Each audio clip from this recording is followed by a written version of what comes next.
Les vacances són el dret irrenunciable de tot treballador a un quant temps de descans anual retribuït no inferior a 23 dies naturals en les dades acordades entre treballadors i empresaris. En el capítol d'avui parlarem sobre si les vacances són cultura. Benvinguts a Incultes. Incultes. Un podcast de poca cultura en català.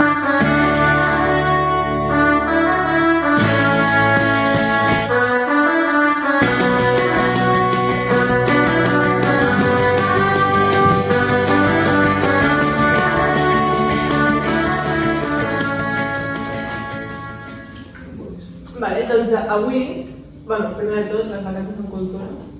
Home, sí, i tant. Són la base de la cultura. Les vacances ho és tot. Exacte.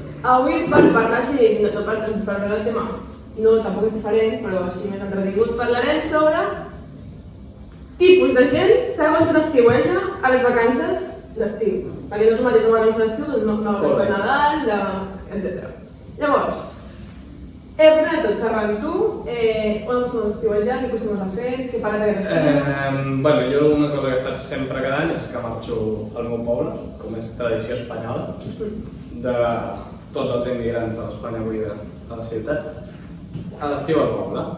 I el meu poble és Sueca, País Valencià, és un poble molt bonic, entre camps d'arròs i que recomano a tots que visiten. I tu? Doncs jo també com el Ferran, també tinc poble, però el meu poble és diferent. O sigui, jo crec, no sé tu què opines, però jo crec que també el tipus de gent que estiueja a poble és diferent segons el lloc on estiueig, on està el poble, ¿vale? Perquè el meu poble està a Cuenca. Llavors, el meu poble és Montalegna, també molt maco, moltes vinyes, preciós. Tot sec a l'estiu. Sí, no, però això passa igual. Però molt maco. Però clar, no és el mateix estiuejar a Cuenca que a València. No. El teu poble està a prop de la platja? El meu poble està a prop de la platja, tenim casa a prop de la platja, el qual és molt agraïdor pel cost. I això, entenc que Cuenca no està a prop de la platja. Entens perfectament, sí. Tens un mínim de cultura, de geografia, entens perfectament. Que és molt diferent, sí. Doncs coincidim que els dos som el tipus de persona que estiueja a poble. Com descrius aquest tipus de persona? Aquest tipus de persona Tradicional. tradicional i obsessiva amb el poble, Per què? Perquè la gent des de poble només parla del poble. A la que s'apropa l'estiu, el meu poble és el millor, que ve un passaré, les festes del poble, les penyes de la gent, tot això. A la que es passa l'estiu, compro bufets del meu poble, no sé què, quines han fet aquest estiu, una obsessió. Any rere any, monotema, poble. Interessant. Jo he sigut així. Llavors, has apuntat aquí Costa Brava i Costa Daurat. Mai saber la que més m'agrada, no? Sí. I ara, també el tipus de gent també es diferencia en estiuejar a la platja. Però clar, no és el mateix anar a la Costa Brava que a la Costa Daurada. Jo sento molt, jo tinc més al nivell de la Costa Brava. Jo he estat molt poc a la Costa Brava i crec que molt poc a la Costa Daurada. Però del que sé és més maco Costa Brava. També és diferent Llavors, digues. anar de càmping que anar tenir una casa a la Costa Brava.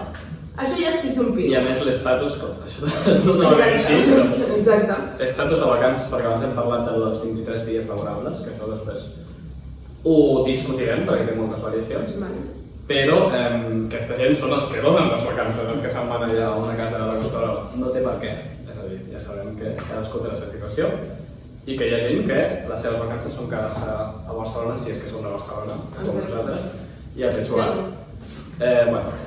Quasi sí.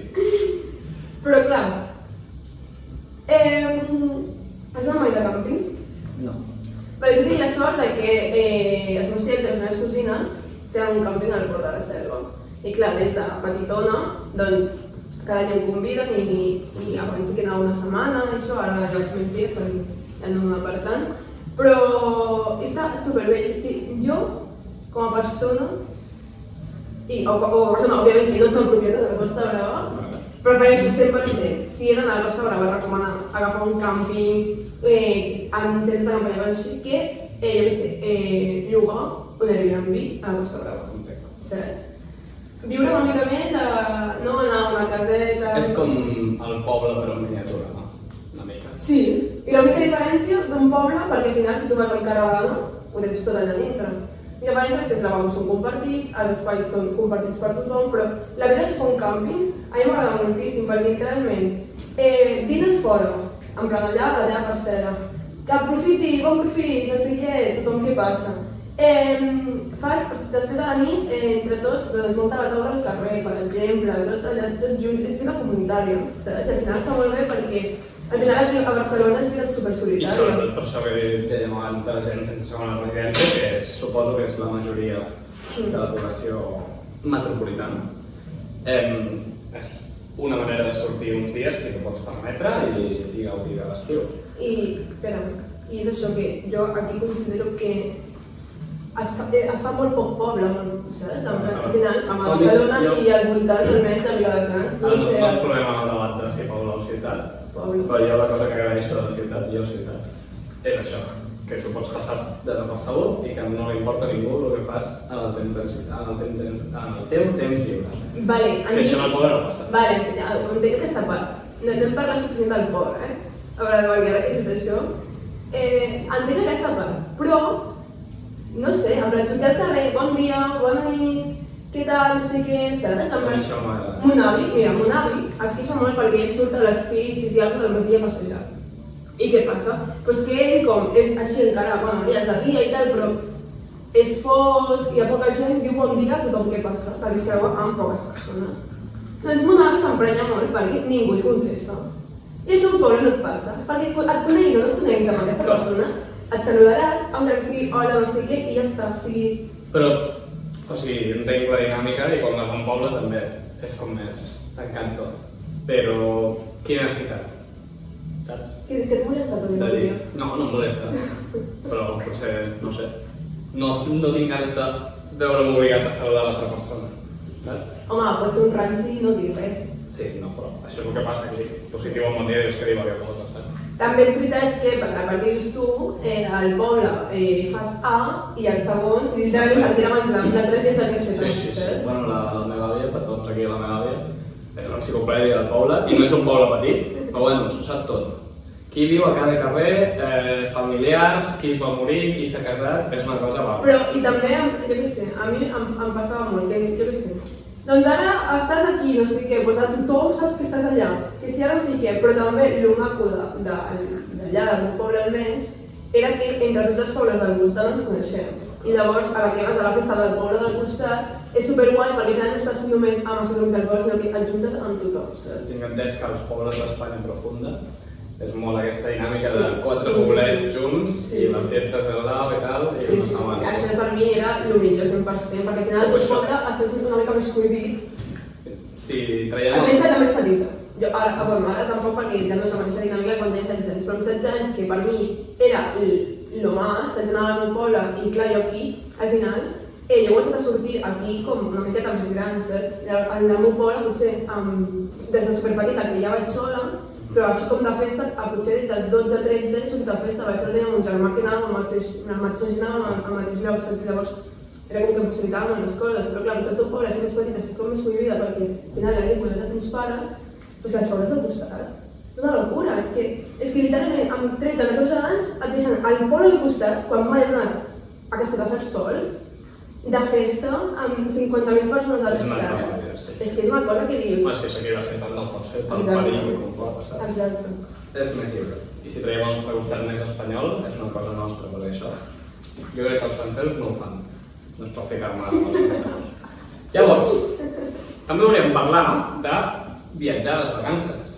Que és una cosa molt nutridora, jo estic molt a favor, i que es pot fer de moltes maneres diferents, i es fa de moltes maneres diferents. I llavors, podem parlar de gent que fa un viatge a l'estiu, 4 o 5 dies, cap de setmana, amb els dies que tu tens de vacances, vas a veure, una ciutat, un espai natural, visites, i després tenim el tipus de gent que es passa tot l'estiu viatjant, sigui al mateix lloc o sigui anant d'una punta a l'altra. Clar, jo em referia més aviat a... Segona opció, no? Aquesta segona opció, aquesta gent que s'ha agafat tot l'estiu de vacances, que no sé com fan. No, clar. Això és per començar, no sé com tants dies de vacances. I literalment ara veus que estàs estant 2 setmanes a Nova Zelanda, 2 setmanes de cop estan a Cuba, Són llocs molt barats tots d'anar. És que, vull dir, no sé, no sé. És curiós, o sigui, jo entenc que aquesta gent el que fa és estalviar molt Clar, tot l'any i gastar-ho tot. I també entenc que no fan vacances durant tot l'any. A no ser que siguis tu el teu propi jefe. I llavors és el que et dona la gana. S'ho deu m'agradar, però bueno, tampoc et queden moltes, no? 20 dies, com per anar-te'n d'una punta a l'altra del món. Ja no sé. Bueno, jo personalment en contra de fer això, m'agrada molt viatjar, trobo que és molt bo viatjar, el màxim que es pugui, però amb un control, perquè són molts diners i no tots els viatges són iguals de barats. Però Ferran, t'has de ficar la situació de que tens diners per fer-ho, òbviament, si no, no veig Bueno, però jo penso que fa... Tu no gastaries en això. Home, si em sobressin, sí. Home, entenc que la gent que fa és perquè, o sigui, potser no li sobra, però que, o sigui, és conscient que estalvia tants diners per poder-se gastar així, saps? Jo no trobo... et fiquis en modo pessimista i economista. No, però jo trobo que és més intel·ligent anar-te'n una setmana de viatge i l'altre et quedes a Barcelona i te'n vas a la platja. Sí, a Barcelona, que estem centralitzant molt. Però sí, clar. Home, jo, si segués de Barcelona a Barcelona, et dic jo que els meus diners els invertiria en marxar a Barcelona. Tot l'estiu. Mira, els invertiria en comprar-me una casa fora de Barcelona. Jo per veus? Llavors estàs gastant una cosa que no és això, però bé. Crec que és una discussió poc interessant aquesta. Home, jo però vull dir, no sé. O sigui, jo tampoc trobo... Perquè, a veure, jo, clar, és això, les vacances de meus pares sempre són de l'agost i sempre les hem dedicat a anar al poble, saps? Llavors tampoc hem sigut de viatjar fora. És diferent ser estudiant i tenir 3 mesos de vacances que ser un treballador i tenir 2 setmanes de vacances. Perquè llavors sí que pots aprofitar per marxar. Ja, però també en aquest està, al final, si parlem ara d'estudiants, la gent que se'n va d'intercanvis i, per exemple, jo vaig marxar amb Rosa dels Vents 3 setmanes a Irlanda. Pues gent que fa això i també tot l'estiu. Ja. Que ara va un lloc, ara va l'altre, saps? Què opines de temps? Opino que tenim molts calés, perquè una empresa d'aquestes costa un ull de la cara, això per començar. Sí. I que has de tenir moltes hores de sociabilitzar. Jo la primera setmana ja estaria fart de sociabilitzar, llavors no. Completament comprensible. No podries fer tot l'estiu així. Anem acabant amb aquest repàs, que l'havíem de fer curtet, però se'ns ha allargat. Gent que se'n va a safari, has anat a algun cop de safari? Que bon, ni ganes. Jo tampoc. Podries acabar tot la conversa. No, però, o sigui... Ha de ser guai que m'ha de ser fora, però a mi que un lloc on mossegui. Bueno, però ha de ser molt curiós. A més, no sé com s'organitza la gent que fa això, però jo conec una persona que, per exemple, se'n va al Marroc fa poc, 2 setmanes, i no va tocar ciutats, perquè s'anaven tota l'estona per espais naturals. Deu ser molt curiós organitzar això d'una manera segura, perquè tu ara fica't al darrere del Marroc 2 setmanes a veure animals salvatges, saps com ho muntes això? A més que... Em crida molt l'atenció. O sigui, ha de ser guai, jo dic que no, viure aquesta experiència ha de ser espectacular. Però en els cotxes que et porten, jo no els veig gaire segurs. Ja. Saps? En plan, jo no veig que aquí et ve una pantera i no et mossega. A veure, hi ha molt pocs carros, que jo sàpiga. Ja ho sé, però vull dir que els cotxes al final no són cotxes tancats, saps? No sé. Bueno, és que hi ha molta gent que li agrada. És turisme de l'aventura. Sí, això és com el de... Ai, hem anat a tirar per un pont. Bueno, vale, doncs... Saps que últimament he fet uns vídeos a TikTok i em té ganes i ho faria. Segurament arribaria, em cagaria, però començaria a plorar i marxaria. Jo tinc claríssim que no ho faria en la meva vida, igual que tirar un paracaigudes i aquestes coses. I això abans, quan era més petita, deia, hola, que guai, has vingut a pujar per paracaigudes. Mira, conya, pots morir? Que no sobre el paracaigudes i que fas, que no. Gent de Catalunya, de peus a terra, no està tan malament. I em veig amb globus, ho faries? Tampoc, jo no. Tampoc. Que m'imagino que espera. Prefereixo un tren. Llavors, hem apuntat aquí un últim apartat. Què és el que a nosaltres tots ens genera el nostre comentari i ens genera més polèmica, perquè ara parlo per mi, crec que no són ni vacances ni treball, que és el voluntariat a països subdesenvolupats o a comunitats necessitades. Que la gent que fa això són 2 tipus de persones. Persones amb molt bon cor que realment creuen que estan fent alguna cosa bé fent això, que pot ser que estigui fent alguna cosa bé, segons quina associació, i gent amb molt de morro, que se'n van i ens diuen, vale, em paguen l'estada i el menjar per anar allà a ajudar i es pensen que estan de vacances quan realment haurien d'estar fent una tasca molt important. I potser estic prejutjant molt classificant la gent en aquests dos tipus de persones, però a mi em dona la sensació que és això. A mi em dona la sensació de... o sigui, el que tu, però ho definiré d'una altra manera. La gent que realment va a fer un voluntariat a ajudar a la gent i la gent que va fer-se fotos. Clar. Que va fer-se fotos amb els nens, fer veure que tens superbon cor, vale, ets superbona persona, humilitat, m'entens? Llavors, jo crec que és diferència que no dic que no ajudin, òbviament, saps? Però és una manera, o sigui, vist de cara al públic, sobretot si aquest tipus d'influencers, així que té moltes polèmiques que també et dius. És una manera com de netejar una mica Ella que va sortir amb els nens de l'Àfrica fent uns vídeos de sol. No, però és que la Dulceida Mor explicat aquesta història un munt de coses, que bàsicament li va donar. Vale. I li va donar. Però en plan, hi ha moltes que, o sigui, al final, que sí, que ets per bona persona, ho sabem tots, però és una manera de netejar-te la teva imatge també, sí, saps? Com de blanquejar una mica la teva imatge. Que no diem, insisteixo. Que sí, que segurament, òbviament... És molt important el voluntariat i és... I sobretot la gent aquesta que té diners, suposo i espero, en plan que aporten moltes coses, menjar, comprades i porten, saps? Tot això, vull dir que entenc que sí. Però que la teva prioritat, si fer-te fotos amb els nens... És que jo he sentit molt lo de voluntariat a aquest país, 2 setmanes te'n vas a un altre país i et paguen el menjar i tu només has de treballar unes hores al dia i després te'n vas a dedicar a això. Aviam. Si vas a ajudar, vas a ajudar i si no, trobo que no et costa res fer un esforç econòmic, pagar-te l'estada tu i aprofitar tot el temps que tens en aquell país per fer el que vulguis en aquell país. L'altre és que te'n vulguis anar a treballar fora, que això ja és diferent. Perquè estàs treballant, estàs cobrant, t'estàs dedicant a la feina. Però al final el voluntariat té aquesta cosa de que tampoc estàs compromès perquè ho estàs fent tu. Aleshores em dona la sensació de que no sempre és aigua clara en el sentit de la gent que va a fer-ho. Però això no vol dir que no aneu a fer voluntariat. O sigui, jo trobo una cosa, una oportunitat supermaca, en el sentit de que per què no ajudar si pots? Però és que, mira, ara se m'ha passat pel cap i potser és lleig, però segurament al final això és això, et blanqueja la imatge, saps? O sigui, perquè tu pots anar allà, fer el mateix sense penjar res a l'història. Jo no et dic que jo només hi penges alguna cosa, però que cada dia estigui la rutina i amb els nens, la frase que estava que feliços són amb el poc que tenen. És que no han viscut amb res més, m'entens? No han conegut la cosa de tenir moltíssim i de cop tenir poc. No. Però és que a la gent d'aquí que també necessita coses, segurament no els has de dir. Perquè si trobes sense sostre pel carrer, segurament passaràs d'ell i no li miraràs ni la cara perquè diràs... Amb això molt d'acord. En canvi te'n vas allà perquè és tot molt més instagrameable, superestètic i fet una foto amb un nen petit, pobre. Sí. Saps? Que jo no dic que aquests nens no us faci gràcia, perquè tu els veus i dius, pues fa gràcia, en plan, jo què sé, fer un TikTok amb els nens, segurament els nens fa gràcia s'entreté. Però que sigui la dinàmica del teu voluntariat, crear contingut amb aquests nens, a base de la frase que feliços són amb el poc que tenen d'aprendre molt d'ells, que és com, pues... Bona reflexió. Saps? Amb el que has dit de la gent d'aquí, molt d'acord. Jo tenia una profe de música que sempre insistia en això. Dèiem, està molt bé que aneu menjar pels nens de l'Àfrica i pels nens de l'Àsia i per qui sigui. Però a 1 quilòmetre de casa vostra hi ha nens que estan vivint amb molt menys, amb molt més perill, amb drogues i tal, i per aquests no es preocupa ningú, és més, se'ls critica moltes vegades amb populisme, etc. Per tant, clar, és això, sí. És un tema molt delicat. Tot el que sigui ajudar està bé, però ajudar tothom, saps?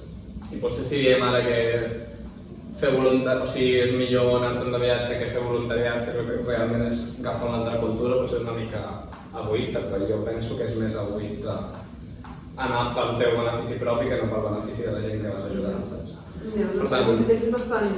Obriria debat, podríem parlar algun dia si voleu, si no, no. I tancaria també els tipus de gent que hem recollit que fan vacances. Si vosaltres no feu cap d'aquestes coses, ens podeu escriure què feu per les vacances i algun altre dia ho parlarem. Quin tipus de persona som els mateixos. Clar, perquè després no hem parlat de la gent que es queda a casa seu, que hi ha moltíssim. I la gent que hi treballa. Em va fer gràcia la pel·li de Campeones, no sé si l'has vist. No. Hi ha un senyor que és com el conserge del grup de bàsquet on juga aquesta gent i guanyen el bitllet a la final, diguem-ho així, per anar-se'n a Canàries. I l'entrenador diu, hi ha alguns d'aquests nanos que mai han vist el mar. I després es veu... El bar. El bar sí que l'hem vist. Ah, sí. Després resulta que el que no havia vist al mar era el conserge que tenia quasi 60 o 70 anys i que era al·lucinant el primer cop que veu al mar i és molt bonic. I és clar, hi ha gent que no ha sortit de la seva ciutat amb la seva vida i ara de Madrid, la pel·li, ja sap greu, però... Sí, aquí al final hem recollit el tipus de persona que té un cert privilegi i pot marxar a vacances. Total. Perquè amb això que et refereixes, hem buscat una informació també per comparar-nos amb altres països que no tenen les mateixes condicions de vacances que nosaltres i parlem sobretot de dies. Perquè aquí a Europa es veu que és el continent on la majoria de països tenim més vacances tots. Llavors, els dos països amb més vacances són 30 dies laborals de mitja, és a dir, la mitja, que està molt bé, és una setmana més que aquí, França i Finlàndia. Ja sabeu que els nòrdics són els millors en tot. I per la contra, el país amb menys vacances pagades, diguéssim, dels països així una mica desenvolupats, que no viuen en dictadures, que la gent té drets laborals, és Mèxic amb 6 dies mitjans de vacances pagades, o sigui, ni una setmana. Per tant, allà sí que canviarien els plans de vacances completament. Però això no queda gaire lluny dels Estats Units i el Japó, que normalment pensem que són països molt avançats, encara que ja sabem que algunes coses són molt retrasats. Però els tenim com a potències econòmiques avançades, tenen una mitjana de 10 dies, que són 4 dies més que Mèxic, no arribem a les 2 setmanes, i que representa molt bé el model econòmic i social dels Estats Units està tan idealitzat, però tant, o sigui, de veritat. És a dir, si vosaltres seríeu estatunidencs, cobraríeu molt més que aquí, però no podríeu caminar pel carrer i no teniu vacances. Sí, això no sembla un argument suficient. I només podeu menjar a McDonald's, per tant, tampoc ha sigut tan malament aquí. Vol dir això que ens hem de confirmar amb els dies de vacances? Confirmació. Que ens hem de conformar amb els dies de vacances que tenim aquí i amb els drets com a treballadors. Jo soc bastant conformista, però penso que si no estem satisfets com a societat amb els dies que tenim aquí, que no sé si és el cas, doncs no està de més reclamar-ne més. Perquè, al final, treballadors som els que movem l'economia una mica, no? Jo que no treballo... Mira! No, però jo em fico a la classe treballadora perquè és on vaig, saps què vull dir? Bueno. M'agradaria també una mani. És que t'ho juro. Una mani reclamant 3 dies de vacances. Bueno, dit això, jo m'he posat a parlar aquí en nom dels treballadors sense ser treballador, però cadascú sabrà. L'únic que volíem recalcar és això, que el concepte que tenim de vacances d'estiu aquí és molt diferent al que tenen a altres llocs i que no podem parlar en nom de tothom. Però si vols afegir alguna cosa. Doncs... aquest estiu jo seré de vacances treballador. Molt bé. L'estiu em toca pencar, tu no, ja ho sé. Tu vull anar a la carrera.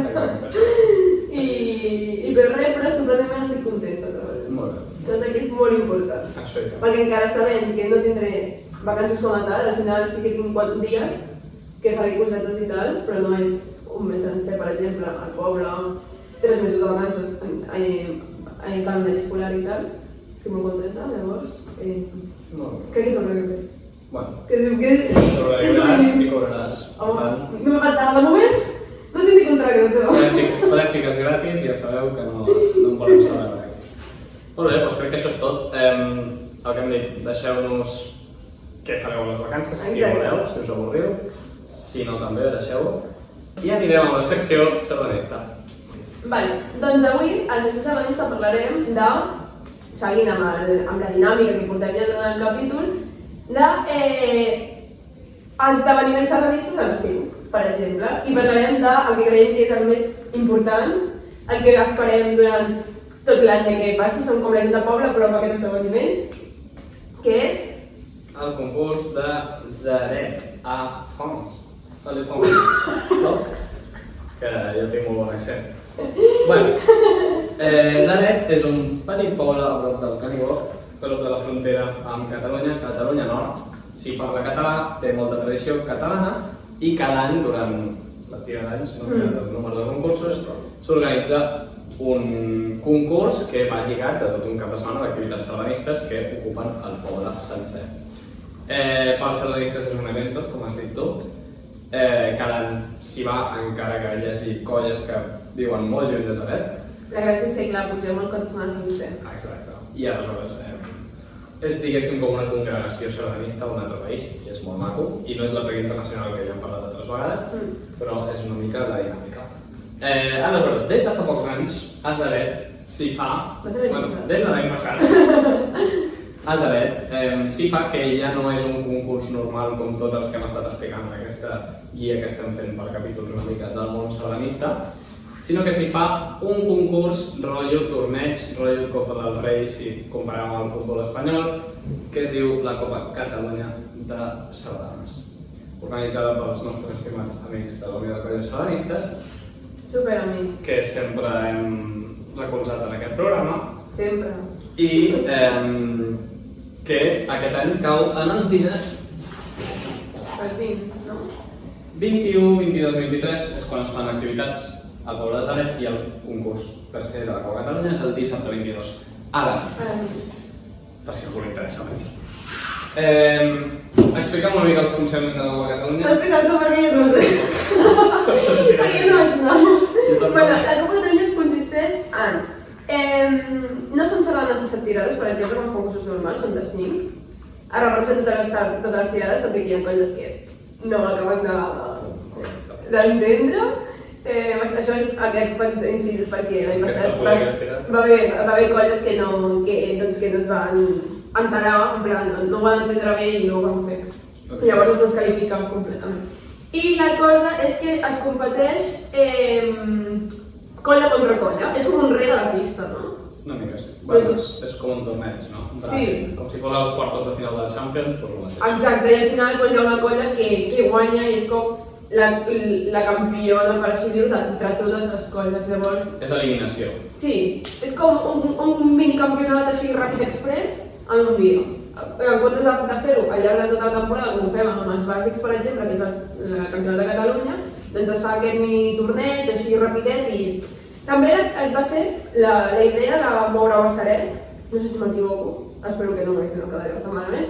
Va ser com per revifar una miqueta Saret, perquè al final és un concurs que està molt lluny, les dates també a l'estiu, la gent marxa, potser coincideixen amb festivals, vull dir, al final, i com per donar un altre tipus de contingut. Jo recordo que l'últim any que es va fer Saret B, sense Copa Catalunya, va ser com una mica despedida. Bueno, no sé si va ser l'últim o 2018 o així. Van fer com una mica despedida perquè feien un aniversari i van gastar-se molts diners amb pastissos per tothom i tal. Joder, plen que no vaig. I es notava una mica l'ambient despedida. Perquè abans es feia a la plaça de Bous de Saret, que és una plaça històrica, i hi havia imatges molt maques, es feia una sardana a les fosques amb llums, que era xulíssim. I aleshores aquell any va ser l'últim any que es feia allà, semblava que el concurs anava a durar poc perquè no aguantava, l'any següent es va fer així amb pinces al pati d'una escola, que no es fa ara. No. I va aconseguir aguantar un parell d'anys, i aleshores sembla ser que es va decidir aplicar la Copa Catalunya a Saret, es va realitzar la primera edició abans del confinament a Montblanc, va funcionar i es va decidir col·locar Saret per intentar revifar el concurs i que no morís, perquè la veritat és que és una llàstima. I sembla ser que no guany. No ho sabem nosaltres perquè no tenim informació interior, però creiem que funciona. La gràcia d'això realment és que al final t'acabes... O sigui, els esdeveniments sardanistes que més tiren són aquells en què es pot juntar totes les colles i tens un lloc on dormir, que és el que parlàvem, per exemple, de les cloenques i tot això que hem comentat en un capítol. Al final, si tu fiques un Saret que està lluny, la gent de Tarragona ho té a tomar pel culo, Lleida també, nosaltres també. Al final, si no ofereixes un espai on dormir, la gent difícilment anirà. Llavors està molt bé perquè no només donen espai per la nit, sinó que hi ha possibilitat de pujar divendres, i està divendres, dissabte i diumenge. Ofereixen poliesportius, ofereixen escoles per poder dormir, vull dir que ofereixen com bastantes eines perquè la gent pugui estar allà tota la setmana i sigui una experiència bastant agradable. També hi ha plecs, hi ha ballades també. I la gràcia, sincerament, anem a dir la veritat. Ho diré. Tots els joves de Catalunya sardanistes anem a Saret per la nit, per la festa de la nit. Perquè és això, al final, Saret és un esdeveniment on tothom sap que hi haurà festa a la nit, sap que la nit serà molt guai. El bo de Salet és que potencia tota aquesta part de les sardanes que anem aquí, estem intentant promocionar d'alguna manera i que anem comentant cada programa de les sardanes són molt més que ballar sardanes, igual que qualsevol altra activitat que és una activitat però té tot un rerefons social. Exacte. Doncs concursos així estan potenciant molt més el que és no ballar que ballar. Exacte. I a més, si a sobre Salet fa aquest format de Copa Catalunya que també és entretingut a l'hora de ballar, és com la combinació perfecta. Clar, sempre està bé perquè això no són sardanes estirades, no es fa tan pesat. I l'emoció de que si ho fas bé pots tombar una colla només ballant una sardana, que és el que va passar l'any passat amb algunes colles que no es mantenem. Clar, i també és això que guanyes a colles que després del campionat resulta que no passes ni en pintura. És molt divertit. Està bé, i al final el pic, no sé, està molt bé, però l'important és que al final a la nit, per molt pic que hi hagi hagut el concurs, bueno, tot i que sigui diumenge, i tot el pic que portis durant tota la temporada, a la nit saps que totes les colles estaran juntes. I totes les colles faran la festa, o sigui, està superbé. Sí, doncs ja sabeu, si voleu venir a Salet, no crec que l'estada sigui gaire cara. No crec. Es farà un cap de setmana d'encant perquè és un poble encantador, superbonic. Té el museu d'art contemporani, que és bastant famós arreu a nivell nacional. I, per tant, que si aneu no només... Fuente d'informació és Miami. Sí, no, jo he anat, tenen quadres del Dalí molt xulos. Llavors, si voleu venir, us ho recomanem. Aquest any cau el diumenge amb les eleccions, però bueno, agafem el cotxe pel matí, tornem, Exacte. amb la calma, no votem per segons quins partits Sisplau. i ens anem a casa a dormir. I doncs, abans d'acabar amb aquest capítol, venim a fer esmenta d'aquest llibre, que es diu Canemàs, que parla una miqueta sobre la joventut de l'associacionisme, de la importància de que els joves no perdem aquesta tradició, de la implicació dintre de l'associació, sobretot associacions culturals. Així que aquest llibre està molt bé, és relleu generacional, l'associacionisme cultural, i de fet trobareu imatges, com per exemple nosaltres, que mireu, sortim aquí. Ballant a Sitges. És que al final és un tema que ens toca molt de prou. Exacte. Sobretot tu i a mi, que estem molt implicats en coses de les associacions. Exacte. I tant sardanes, hi trobareu tot tipus de contingut aquí dintre, així que si us interessa teniu tota la cultura popular a Catalunya, respecte a l'associacionisme, aquest llibre, Canemàs, de David Nacho Puello. Dit això, nosaltres ens acomiadem ja per l'estiu, amb Salet ja tanquem la temporada sardanista i amb aquest capítol tanquem... Podríem dir que tanquem temporada, tanquem la primera meitat de l'any. Exacte. Així que esperem que us hagi agradat aquesta primera tirada. Si a l'estiu teniu molt temps podeu recuperar els capítols anteriors. Comenteu tot el que us ha agradat o el que no us ha agradat de la primera temporada i coses que vulgueu que canviem. I ens veiem passat l'estiu, suposo. Exacte. Ciao. Adéu.